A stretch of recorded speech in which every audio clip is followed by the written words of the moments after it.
From historical downtown Wilmington, Cape Fear Community College proudly presents Word on the Street with your host and moderator, Chair of Humanities, Frank Carter. Hello everyone, I'm Frank Carter and welcome to Word on the Street. This show is designed to give the students of Cape Fear Community College the opportunity to voice their opinions on current issues and how those issues affect them. On today's show, we have 4 students to discuss why young people don't vote and perhaps why they should vote.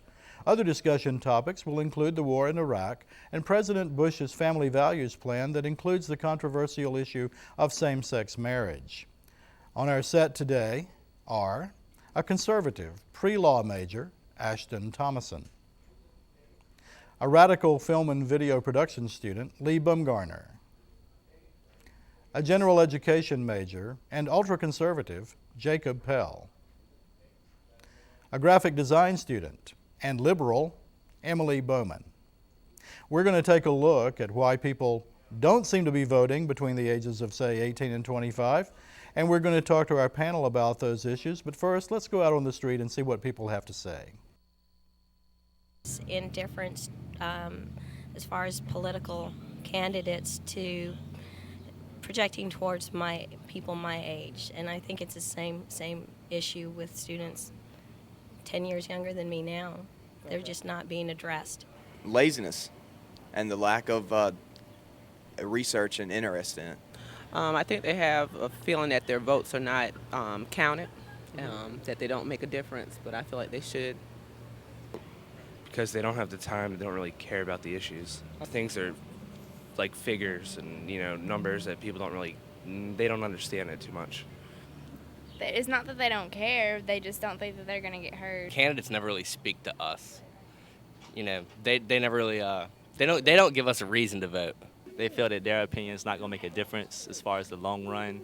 If you look at how it's won by the Electoral College, they just feel like their opinion might not make a difference. Because they don't think that their opinion really counts, but it really does. I really don't think they have the education enough to vote. They don't really keep up with the political views, and they don't really care, and they just they let the adults handle that. I just don't think they inform themselves. They don't take any pride in what they're doing and don't have any idea about how to change the world.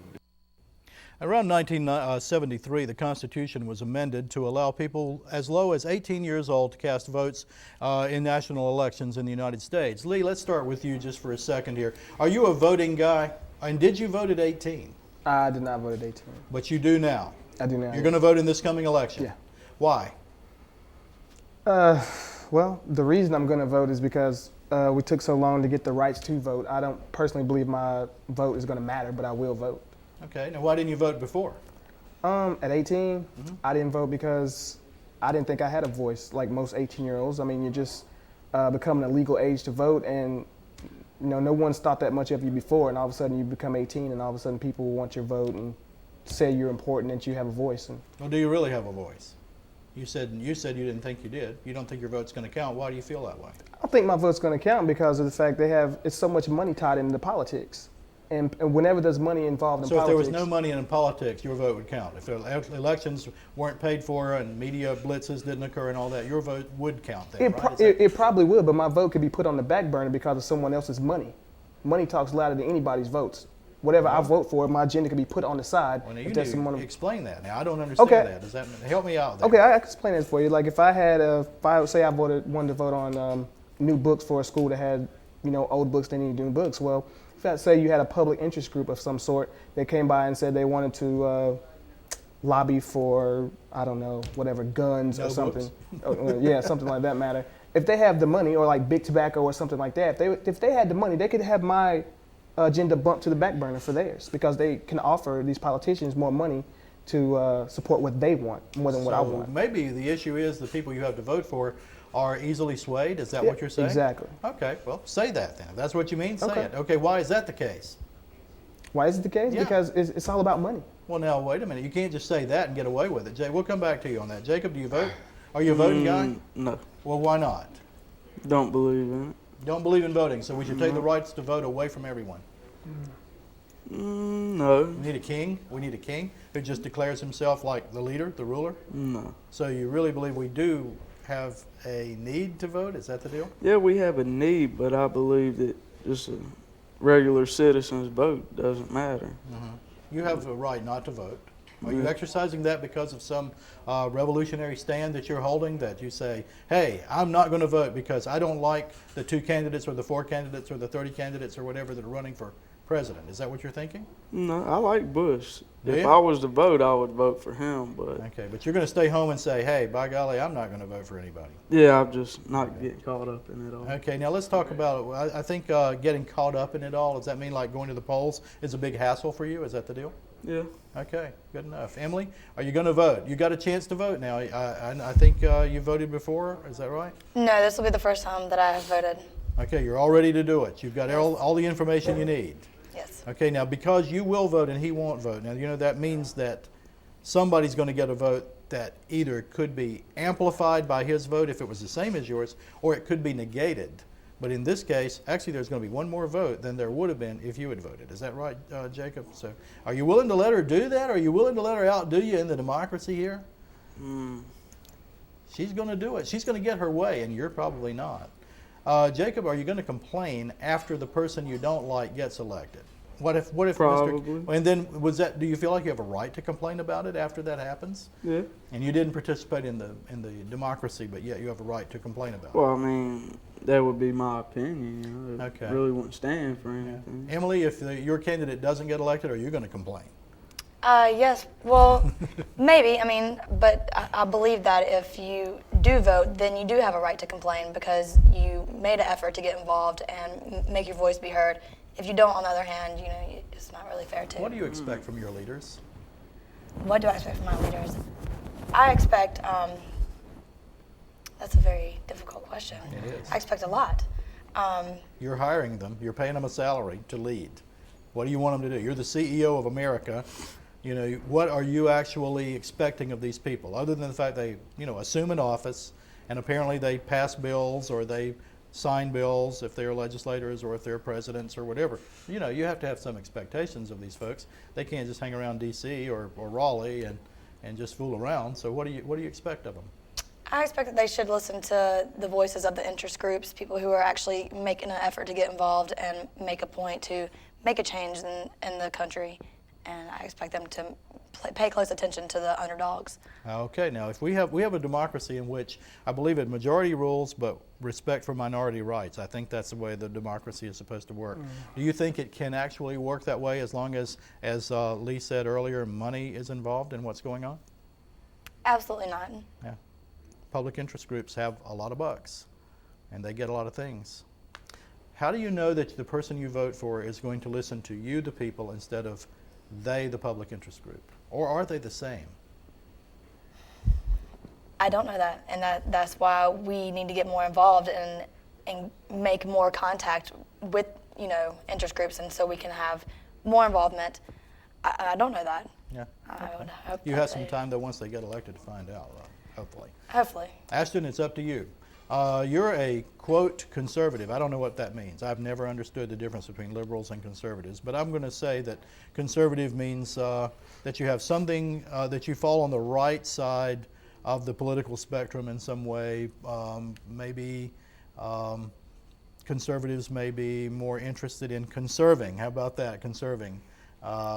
Maybe economically or in some other way. Is that true for you? Is that how you define conservatism? More or less. I view myself conservative because I agree with more of the conservative issues than I do liberal issues. Or the candidate who claims to be conservative? Actually, I think, well, in this case, both candidates are really pretty close. Mm-hmm. What's going to make you cast your vote on November the 2nd? I believe it's important. It's the first time that I've had an opportunity to vote, and I think that the candidate that I vote for will support the issues that I stand for more. And those issues are? it's hard to say. Just his overall personality, just the things that he stands for. I'm trying to think of a particular Well, you can issue. think about it for a while. We'll come back to you. Lee? Okay, you said this time you're going to vote. What's the biggest issue facing you at your spot in life in this election? Well, I'm for kind of like a lot of what Carrie has to say about stem cell research. I'm all for that. What is stem cell research? Help me with that. What is it? Taking stem cells from, I believe, aborted fetuses to help like people who are crippled, like Christopher Reeves, a friend of Carrie's. Yeah. And I'm all for that. And I'm also for gay rights and gay marriage, if that's another platform he's running on to about that. He's talking about... Well, now, I don't think he's for that. I believe you better back up a little bit. I believe he's actually said that he was for civil unions rather than marriage. Same difference. No, it's actually not the same If they're given the same rights, I believe it's the same thing. Careful, my man. I believe it's the same thing. Jacob, what's going to make you vote? What's the big issue for you? If you don't vote, what's the big issue you're not voting for? Well, I really don't have an issue on it. So you're not draft age, are you? Yeah. Oh, you are. Darn. Well, that's going to be draft. interesting, isn't it? What happens if there's a draft? You're told by both candidates there won't be a draft. So you're saying, I'm not going to vote. Now, what if a draft creeps its way into the fabric of American society? Well, then there's really nothing you could do about it. Well, would you vote then if you didn't want to be drafted, or if you know, how would you feel about that? Well, I feel about it, if they have to bring up the draft, it doesn't matter who votes or not. If you got to do it, you got to do it. And that's like one of the last strategies you can go with. Okay, good enough. Ashton, back to you. What are the issues? Well, for one, like he says, stem cell research and gay marriages, that's just one. Stem cell research, he is supporting it to a point, but he has limits on it. He supports it so that our technology and our knowledge, you know, as far as the scientists in this nation goes, can grow, but there is a limit on it. You can only go but so far. And as far as gay marriages are concerned, I don't agree with gay marriage. It's wrong, and I think that civil union will do just fine. Now, let's ask a question. What's going to happen if either one of these guys are elected? Apparently, one of the two of them are going to be president. What if nothing changes in the next 4 years as far as stem cell research goes, civil unions, gay marriage, whatever you want to call all that? I think same-sex marriage is the way to actually say it. But what if none of that changes and we keep the status quo, everything just like it is right now? Will you feel that you have been successful in your vote? Will you feel disenfranchised that the person you voted for didn't push for those things? What's going to happen to you in the 4 years hence if these things don't come to pass? Actually, I think as long as there's not too big of a jolt in society, we'll be successful. American people, whether we want to admit it or not, the American people, we do resist change. We want things to change, but we want them to change gradually, slow. We don't want anything to just, you know, snap and everything's different. And if anything that, you know, drastic happens quickly, then that's unsuccessful. That's not a good thing. I read an article not long ago. I don't know if this is really that pertinent or not, but a person who I respect, whose political philosophy I respect, said there's only been 5 issues that have actually changed the course of American history since the Constitution was adopted. 5 issues. And within the next 100, 200 years, it's probably only going to be 5 more. Because if you think about it, I think what these issues were the income tax, 1913, that was one of them. The right of females to vote in national elections was another one.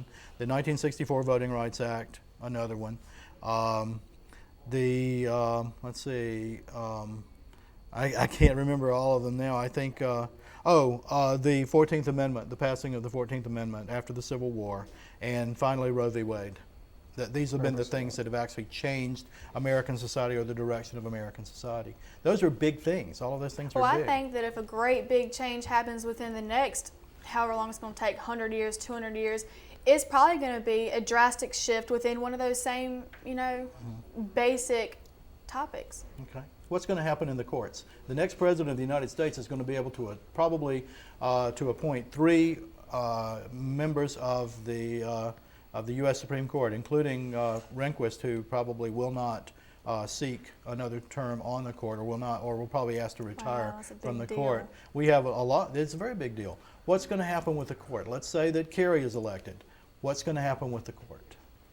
I think if Kerry is elected, then he's going to get to elect possibly 3. If Bush is elected, there's 2. I think Sandra Day O'Connor and I think somebody else is up for retirement. Rehnquist likely. And I believe I've heard both of them say that if Bush is elected, they're going to continue for 4 more years because they don't want him to have that kind of a pull. But at the age they are, I don't know how. I don't know if they can say that. But what if one dies, and then you have that? Then you have that situation where a person has to be appointed. Potentially, there's a lot of decisions that can be turned over. Potentially. Well, let's talk about overturning decisions. You're voting for a president, vice president, and all the way down the line.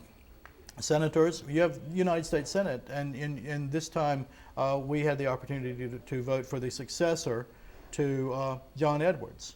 You have 2 members of the North Carolina. One of them is Elizabeth Dole, who is serving, the current term, and the other one is going to be between Erskine Bowles and Richard Burr. So you have a really big election. Are you going to cast a vote there? I mean, we talk about presidential votes a lot. Are we actually going to go down the ballot and cast our votes there? And what are you going to base that on? Lee, what do you think? I really don't have that much to base it on with Erskine Bowles and whoever he's going against. I really haven't paid that much attention to their agenda. I really have just but been. Now listen to this. Now John Kerry, the big issue with John Kerry is how he voted in the United States Senate. That seems to be a very big issue. Well, you're about to put a person in the United States Senate. How do you want them to vote? Are they going to represent you, or are they not going to represent you? That's a very important issue. Because what if you elect the wrong one? This is true. Uh-oh. Nobody seems to want to talk. How about your governor? Who's running for governor there, Jacob? I believe you got a guy from Wilmington running and another guy from Southport running. 2 guys from eastern North Carolina that are running for the governor's office, Mike Easley and Ballantyne. So what you have here are 2 locals that are running for the highest office in North Carolina. Is that important to you? Yeah, it should be. Okay, so which one of them is going to get elected, and why? And why aren't you going to vote for either one of these guys? Same reason? Is it the same reason though? You're not voting for the president, but you're not going to vote for governor for the same reason. Actually, I never even thought about that. Ah, yeah. Well, there's a lot of there's about 38 things you can vote on this ballot, including 3 amendments to the North Carolina Constitution, which are also possible, as well. One of them gives us the right to borrow money, which North Carolina has not really been involved in that. Our Constitution says we have to have a balanced budget, and this may be a hairy issue, one to look at later on. Emily, you're a liberal, left wing. What does that mean? It means that I'm more willing to be accepting to diverse conditions in our society. I think that conservatives usually tend to be more religious because they stick to traditional values of what is the norm in society. Now let's talk about values. Where do you get your values? Family, most likely. Okay, now I saw an ad the other day. Somebody said, I got North Carolina values. What is the North Carolina value? Help me out. I'm a North Carolinian. You get your values from your faith. Okay, well, That's you may. where they emerge from. Well, now, but what is a North Carolina value? I don't have a faith that says I'm a North Carolinian. There's social ideologies. Geographical regions actually do set norms, and the way you affect your political standpoint, geographical area actually does affect it. Now, if I'm from Virginia and I'm hearing all these people tell me they've got North Carolina values, am I disenfranchised as a voter here? Define for me a North Carolina value. Would somebody do that? I think when they mean North Carolina value, they're talking about basically being in the Bible Belt. And that's basically the area where everyone's supposed to have the same value system. Okay, well, the Bible Belt. Let's say I'm Jewish. I read the Bible. Does that mean that I am or am not a member of the North Carolina values team here? It depends on if you go the way they go, as far as your thinking. You got to help me out with this because I don't understand it. A North Carolina value. Ashley, I think when we're talking about more North Carolina values, then he's probably trying to send the message that he supports things that our state relies on. Tobacco? Yes, that's tobacco. Textiles? Tourism, furniture? textiles. Textiles are starting to move out a little more. Starting to? They're gone. And stuff like tobacco and tourism, like along the beaches and stuff, I think that's a big, they're trying to change, the length of the school year and such to support tourism so our state can make more money. Okay, let's talk about your values again though. So tobacco's okay. So I can smoke 40 packs of cigarettes a day and I'm doing pretty good for North Carolina. Is that a religious or moral value there that is it not a little bit strange for a candidate to say, well, I'm for North Carolina values, which means Bible Belt, but then you're smoking and you're promoting cigarettes? That's a confusing thing to me. How can you do both of those things? I don't know. We have to watch those values. You can have faith. Nobody's perfect. No human is perfect. And you can be a faithful religious person and still do things that you shouldn't do. Oh, okay. I don't think that, everyone does stuff they're not supposed to do. And that doesn't mean that you don't have good faith. Let's ask another question. I was reading Monday's newspaper, the Star News, from this past Monday. There was a picture on the front page of B1, not A1, B1 of the front page, about the amount of liquor sold in New Hanover County, that we are the third most profitable liquor selling county in North Carolina. Now, if marijuana was legal, do you think they would run that that article on the front page saying we're the third most profitable marijuana county in North Carolina? Probably Or does that represent a North Carolina value? Help me out, If it Jacob. was Is that a legal, value? I'm sorry. I don't know. Go ahead. Go ahead, Emily. Is that a North Carolina value? Well, if you think about alcohol, it used to be illegal, and if marijuana was legal, then depending years from now, yes, they probably would run it on the front page because it would be the same thing as alcohol. Yeah, at compared some to point marijuana. down the road it might. It lessens the shock of it. Okay, so I pick up the newspaper and I read there's that North Carolina value. We sell a lot of liquor in North Carolina apparently. So there's that North Carolina value, coming on. I don't think that's a value. Oh, I think Well, they're I don't putting it in the newspaper because it's something that's happened and it's something that is going on in North Carolina. Just Okay. like if you put a murder, like a serious murder on the front page in the newspaper, that doesn't mean, murdering is a North Carolina value. It's Well, more, no one's this bragging is on something that. They were bragging happened. on this. This was an article written bragging on the amount of alcohol that's sold in New Hanover County. Read the article. I guess it's unfair because you haven't read the article, but the issue is that was what was on B1 with a picture of a guy, and also the article stated that the state ABC board, which is appointed incidentally, in our state, was writing letters to counties whose alcohol sales were down, asking them to increase. Is that a North Carolina value? No, that's them trying to make more money. That's the Well, capitalist that's your state. approach to things. That's your state. Well, see, that's That's basically everywhere in the United States. But it's a North Carolina value because it's a state. Well, it's basically a tagline that North Carolina and a lot of other places use, and it's a mixture of politics and money. People's values are so skewed when it comes to money. First it's we're hard on crime or this or that. Or the other. If enough money is put into anything, values of people change, even conservatives. Mm-hmm. My values have changed over 54 years. Have your values changed over, I don't know, you're 23, right, Emily? Mm-hmm. Have your values changed in the 23 years of your life? Absolutely. Okay, are they going to change by the time you're my age? Will you Absolutely. Will you be more conservative in 25 years or more liberal? It's hard to say because I can't predict the future, but by that time I'll probably have a little bit more money, like you say. And once you get money, you do you lean towards the Republican because they are for, conserving the rich, and Democrats are for pulling up the poor, and in my opinion. And so probably when I do start making money, I want to be able to protect it, and I probably will become more conservative, as well as, the older you get, the slower you get. So. Jacob, are you going to get more and more liberal, or more conservative, or more likely to vote, or more or less likely to vote? How's your life going to play out here in another 25? I don't know.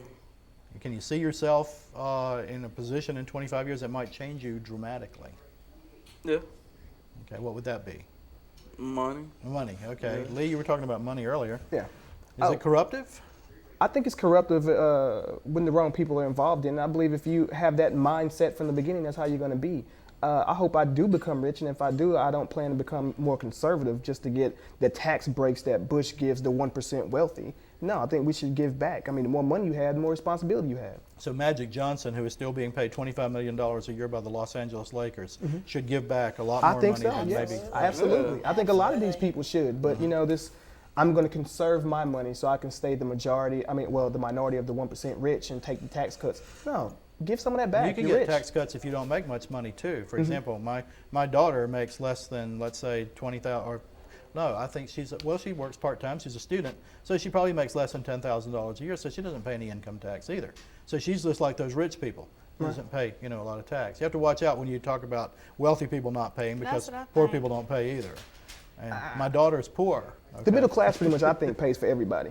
Well, okay, you may be very right there. Let's talk about middle class and war. How about that? There was once stated, we're going to talk about the Iraq War just a little bit, but before we do, I think it might be a good idea for us to take a look at some more people on the street and what they think about the Iraq War?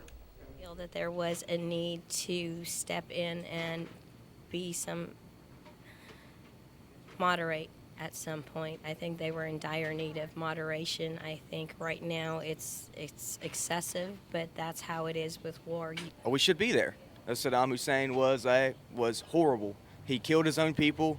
It was a great reason to go. I'm glad that, you know, we've done what we've done as far as going in there and, you know, taking Saddam out, but things just haven't turned out the way the country's envisioned it. And with elections coming up, I don't really know if this is a good time to change course. I feel for the families. I think it's a bad choice. We've been over there for too long, and it hasn't proven anything. I mean, it's going to be a long, drawn-out process. I know we already have troops scheduled to be over there for the next 2 or 3 years. I'm a Marine myself, so it's kind of a touchy subject. I don't believe in war. I believe in world peace. I don't understand that. Why can't we get along? We should be, you know, helping each other out, get along. I completely agree with them, and I support them completely and Bush's decisions in it completely. I think they should just do Hiroshima all over again. I think they need to blow it up and start all over because I think we're just wasting our time right now and we need to start that country all over again. And there's a war going on in Iraq, and the United States is very involved. I want to talk to our guests about exactly how they feel about our involvement in the war in Iraq. Let's start with you, Ashton. What's going on, and what's the general feeling you have about the conflict? I better not call it a war because a war hasn't been declared. About the conflict or whatever this action is in Iraq. Talk to me. I don't even know where to start on it. Good grief. Start at the beginning. The way I feel about the whole situation in general is I feel like the reason we are still over there, the reason we're staying over there is so that we'll have our foot in the Middle East. And if something happens, we'll be able to fight it on their soil and not on ours. What could happen? Anything. What's that anything? If anybody decides to rise up, revolt, bomb, fight, shoot, kill, anything, it won't be here. Northern Ireland has been bombing, fighting, shooting, and killing for years. There. Well, what's the difference? It's not on our soil. Our allies' soil, the English are our allies. Why didn't the United States go to England and say, hey, we're going to fight the IRA? Why didn't we do that? Apparently we didn't feel it was as big of a threat to us as we feel Iraq can be, okay, or the Middle East. I'm not going to say Iraq. I'm only asking questions because these things occur to me, you know, as we go along. Oh, you're fine. There have been a lot of killing in the Sudan, thousands upon thousands of people. Why isn't the United States, Lee? Why hasn't the United States gone into Sudan and made a difference in that country? That's the biggest problem with, as far as I can see, about the Iraq War and the rest of the wars, is the fact that our foreign policy is not consistent. You know, we go over here and they say that we're doing like a service to these people by liberating them, but we're not consistent. Like you said, why aren't we helping those other people? What happened in Libya? Libyans bombed and admitted to bombing Pan Am Flight 103 over Lockerbie, Scotland. Why isn't the United States going to Libya to fight a war? Because it's not going to benefit us. We only help when it benefits, as far as I'm concerned. I don't know. You say benefit. What does that benefit? Leadership? No, I mean, if we're going to be, if we're going to help people in general, we need to help everyone who asks for it, everyone who needs it. We can't just pick and choose. But don't we help people based on how it's going to affect us? Like, we elect our leadership to do what they believe is best for our country, not what's best for our country and everybody else's. They can't run all the countries. But then why are we getting involved in the first place? If we're putting our nose, they don't want us over there. They were having wars in Iraq way before we even stuck our nose in there, and they don't appreciate us coming over there. And I know they don't, and I believe they don't. Well, let's start with Jacob. I think it feels a lot more occupation than it does liberation. Let's move to Jacob for one thing. You've got a relative in Iraq. No need to be sorry. You have a relative in Iraq. What's going on with and who is it and what's going on with that? It's my cousin. He's going to be over there for 18 months. What's he doing? I think he's a mechanic. Have you talked to him? No, not since he left. How about your father? You said your father is a merchant marine? Mm-hmm. What is his connection? He just brings bombs overseas. Okay, what do you think we ought to do in Iraq? Or what have we done and what should we do? Well, we're already over there, so we can't go over there. And now that we're already over there, we can't just pull out because then that's going to make us look bad. And if we go in there and start all Well, that, if the rest of the world doesn't care, if we don't care about the rest of the world or whatever this deal is, why does it matter what we look like? because we can make ourselves look bad by pulling out. Well, what difference does it make what you look like? Ashton Well, just talked about going into this thing, and she didn't talk about looking or saving face or any of that sort of stuff. What does looking like matter when the world is basically not involved and you are? It's not about the world to be with the terrorists. They say that we're weak and we're scared and we're going to go start something. Now, do you but really not think the finish world's it. largest military looks weak and scared? Come on, get real. No. Now, come on. Oh, by the way, what happened with shock and awe? I think there was some shock and some awe.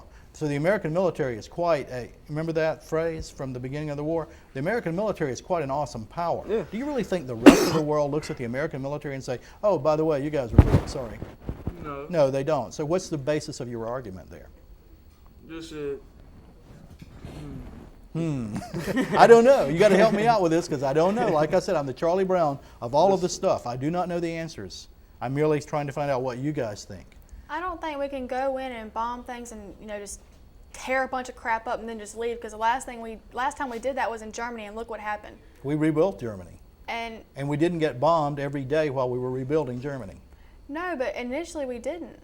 Initially, we haven't ever been. Just The like Germans have never been need- terrorists against the United States since the rebuilding effort after World War II. Exactly, after World War II, but before then.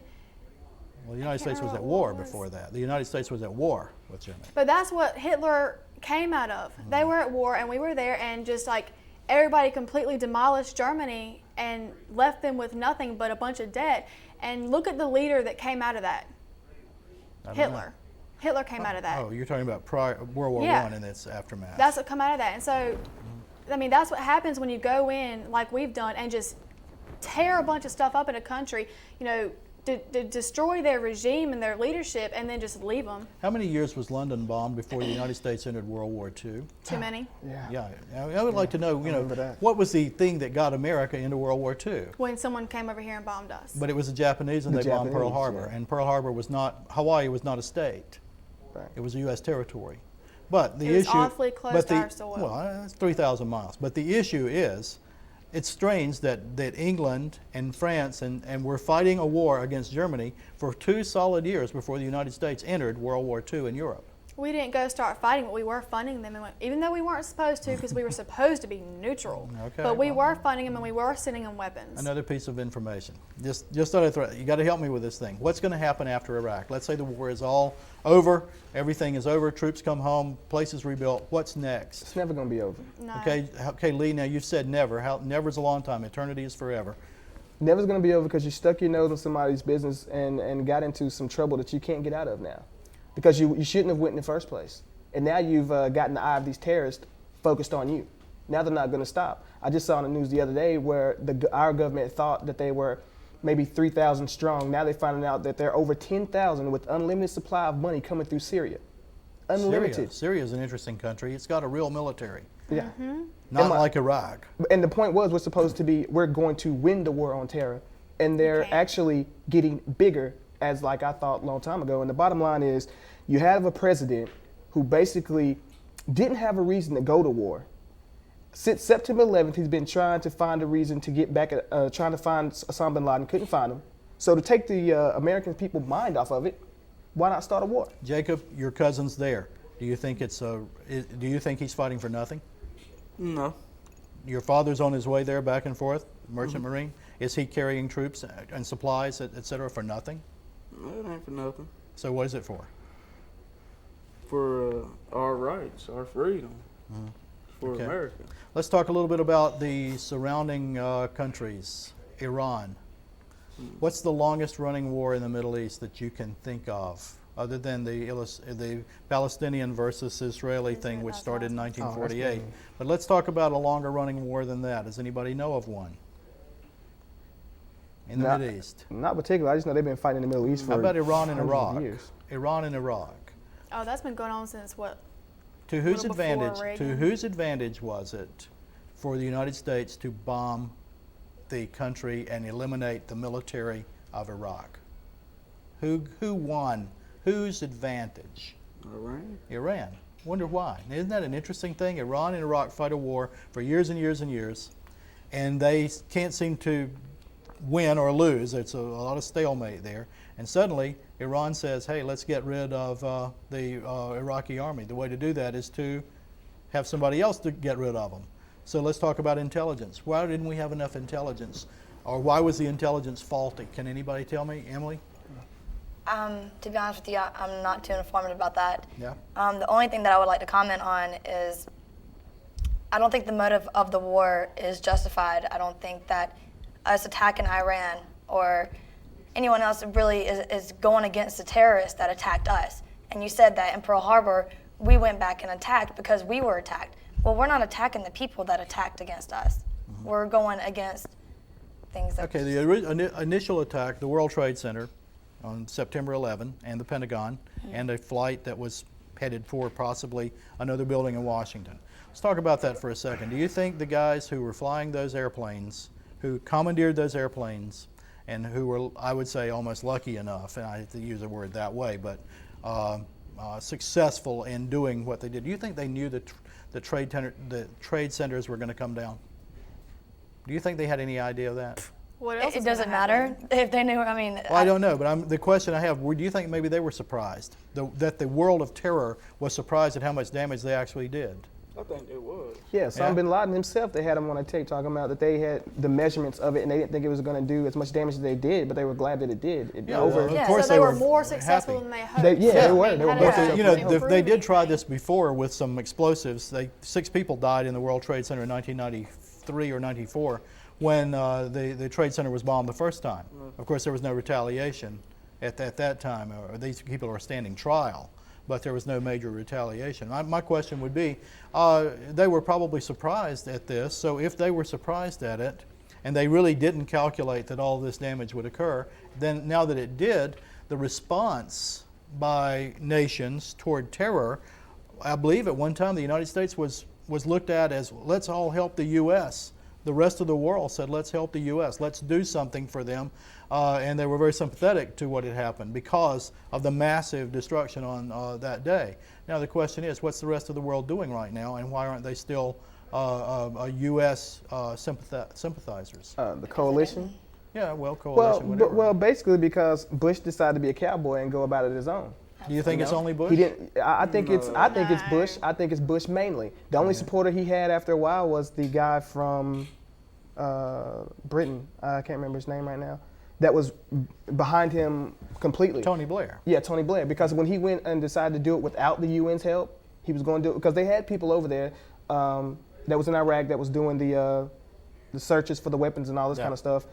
Came up with nothing. He didn't let them finish doing their job because he wanted to go in by himself. And he was like, I'll go in without help if I need to. Well, you just alienated a bunch of countries that probably would have helped you. Well, why wouldn't they, though? Why weren't they willing to at that Because point? they didn't believe in just, they're smarter than he is. They don't believe in just jumping in a war without getting all the facts first. And am I mistaken, did Bush not declare war without Congress's approval?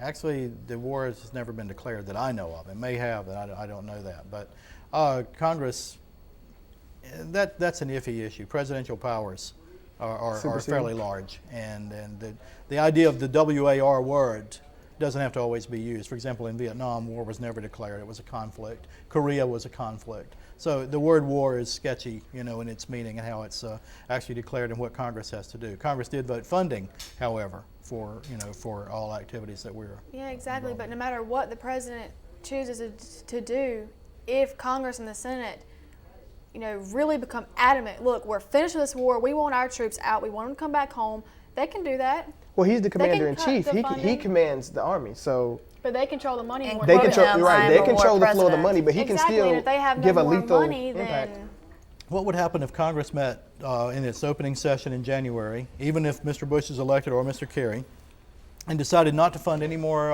aggressive activities around the world? Let's say give the money to the National Endowment for the Arts. What would happen?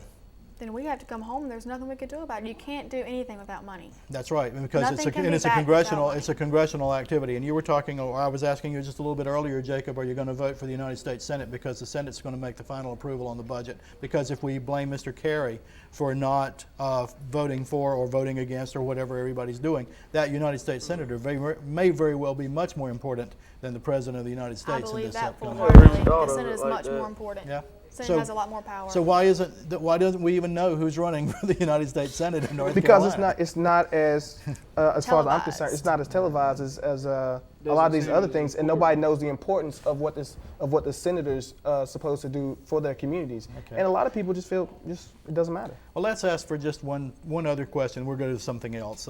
Let's say, who actually is a representative of the United States, or us? Who represents us? You have Mike McIntyre, who's in the Congress from this district, and he represents us. Now, here's a philosophical question for you guys. Does the representative represent our views, or do we elect him with the idea that he's going to go to Washington and do things hopefully in our favor, but not necessarily always representing our views? Both. Both. I think it's supposed to be the representing what the people say, period. Okay, well, let's take a look at two people who represent other people. George Bush was governor of Texas. Do you think if George Bush went against the people of Texas as governor, that he would have been reelected governor of Texas? No. So he represents the views of a lot of people in Texas. John Kerry, Massachusetts, 20 years a senator from the state of Massachusetts. When he went to Congress, did he vote against the wishes of the people in his state? Not likely. It's likely that he voted because the people in his state feel a certain way. That's how he voted in Congress. So why is it we criticize a person's record, either the governor or the senator? Why don't we criticize the state he comes from?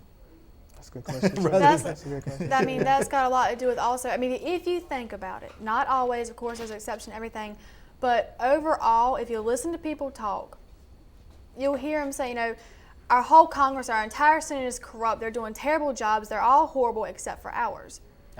So if they say that, if all the states think that, wouldn't that mean that our Senate is being pretty good? They're actually being successful? Because if that state thinks that their leaders are doing a good job, they're doing their job. They'll be reelected. Yes. And there's nothing worse than a politician without a job, because he's not a politician anymore. Yeah.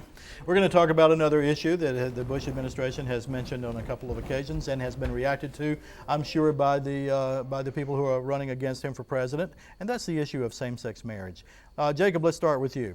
How do you feel about the issue, and what do you think is going to be the outcome of a constitutional amendment, which has been asked for in this situation? I don't believe in it. Okay. I think the world's going to mess up if they go along with it, because it's going to turn America into nothing but like a circus. A circus? Which circus? I mean, there's some good circuses and there's some bad, like Cirque du Soleil. That's really a lot of fun to I'm watch. just saying make it more or less into like a freak show. Okay. Well, let me see how I explain this. You mean there will be people with two heads walking America around? has rights. I understand that people have rights to do what they want. It's freedom. That's right. That's what this country's founded on. But liberty. there's certain extents you can go to with the freedom. So you believe in free country until something happens that you don't like? To a certain extent. Until something happens that you don't like? I don't know. I'm just trying to interpret. That's how everybody thinks. Oh, is that really? I don't know. I didn't That's how understand. everybody So the thinks. public good is actually not the issue here. It's individual rights and freedoms rather than the public good. Well, that's the age-old argument. That's the big one. Is it best for how much does individual liberty suffer when rights for everyone are considered? Right. Interesting. I think the big. Go ahead. No, that's all right. Let's go to Emily. What's going to happen with that? Do you have any idea? With same-sex marriages? Yeah. If in the Constitution we are said to be free and have liberty for individual rights, there is no reason why people of the same sex cannot marry. I think one reason right now why it's such an issue is because a lot of people that are in office are very conservative, and they have obviously said that they are very religious and they have Christian beliefs, and that's confusing state and the church, and that's not fair to these people who may even be Christians, but just because they involve themselves with same-sex relations doesn't mean that I don't think that is fair to say. Let's take states' rights. If you go to South Carolina, you can get married. Are you married in North Carolina if you move to North Carolina? Because that's one of the issues here. You get married in South Carolina, they may have different laws about marriage. Now, if you get married in South Carolina, let's say you're 14, 15 years old, you can get married down there. Legally, maybe, I think that it used to be that way. I don't know if it's that way now. Used to be legally you could get married without parental consent very early. And then if you move to North Carolina, are you married?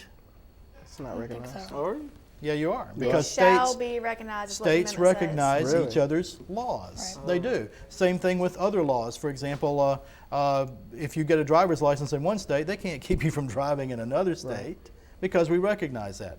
Teacher certification. If I get my teacher certification in Virginia and choose to teach in North Carolina, there's a reciprocal agreement that allows me to do that without having to go through the whole college degree deal again in order to be certified in their So state. then how can we discriminate against people that want to marry the people that they love? Interesting, isn't it? I don't know the answer. What do you think, Lee? Well, first of all, morally, I'm against it, like just being gay. Being gay. Period. But do I think we should stop it? No, I don't think we can legislate whether they get married or not. It is part of our freedoms to be able to do so. And if it's not hurting anybody, I don't see the problem. Well, somebody must think it's hurting someone. Well, we have a lot of conservatives, and I remember George Bush There's saying more that he liberals.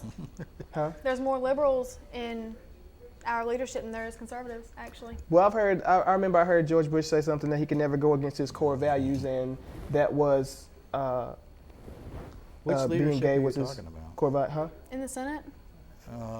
Well, it's actually 51-49. And isn't there, well, I don't remember what the Supreme Court is anymore. Supreme Court's 5-4, basically conservative to liberal. It's a lot more 5-4. conservative. And a lot more that have religious beliefs that, and I just think And that. then the U.S. House of Representatives is majority Republican, or what you say conservative, if you call it. I just think there's a lot of fear going on. I believe a lot of people are scared of how far to go. It's not that once you give gays the right to get married, that'll be the end of it. I think they're afraid of how far it could go. Well, so That's why are they we wanna afraid stop we're it going to right start now. marrying plants at some point? Yeah, Is that or you're the deal? married. You now want to marry my sister since she had the right to do this. I think they're scared of how far it can go.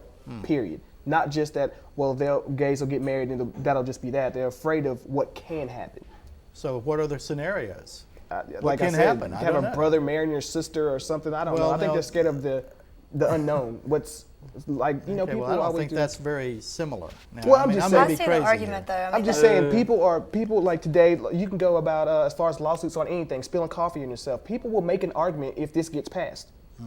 If gays get the right to get married, then somebody else said, well, I have an idea Well, about they have the something. right to get married. That's the issue. Several states have said they do because the courts in those states have said they do. Right, but isn't that threatening to be overturned? Well, I don't know. I don't know whether it will be or not. Let's Right, talk. but let's- see, the fact that it's an argument itself is the why problem. is it an argument? I have no idea. How long have there been gay people in the world? a long I time. think long time. Why is it Since, suddenly an argument? because they're wanting to get married. All right, I don't believe in being gay. However, I think that if you want to live your life that way, that's fine. I mean, I'm not going to condemn anybody for that.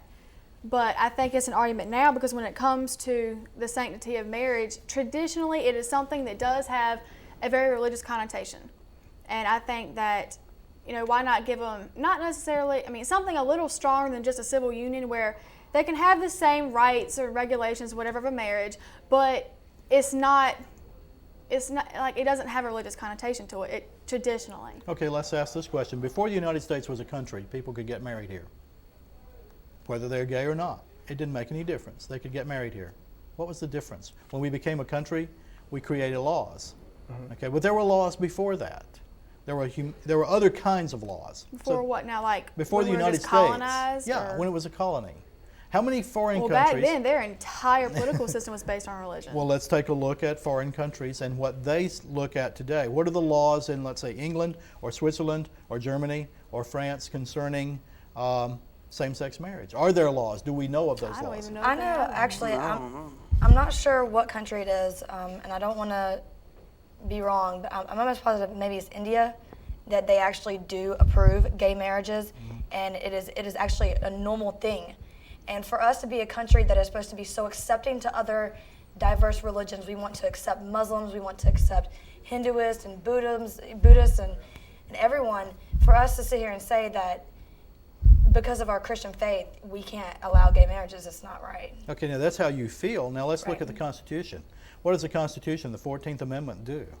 Separates the state from church. Well, no, actually that's the First Amendment, but the Oh. 14th Amendment makes everybody equal. Right.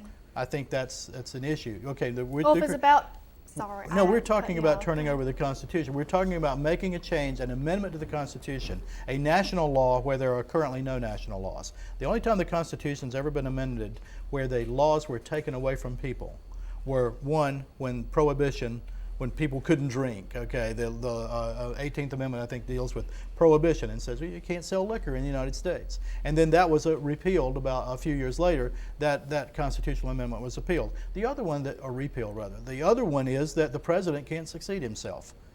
Now, if you look through the Constitution, all the amendments, 25 amendments there, you're going to find out that the amendments are there to give rights rather than take them away. So what's going to happen with this constitutional amendment? We're talking amending the law of the land. So what's the natural thing to happen after that? What happens? I know. So I'm sure if it happens, I'm sure something will be put into place where, you know, they have some kind of unity. If it's about rights, give them something where they have the same rights, but like I said, it's not, you know, traditionally affiliated with the church. To amend the Constitution takes a vote of 2/3 of the House, 2/3 of the Senate, and then 38 states have to ratify it. That means the legislatures of 38 states have to meet and approve a constitutional amendment. You think it'll happen? No.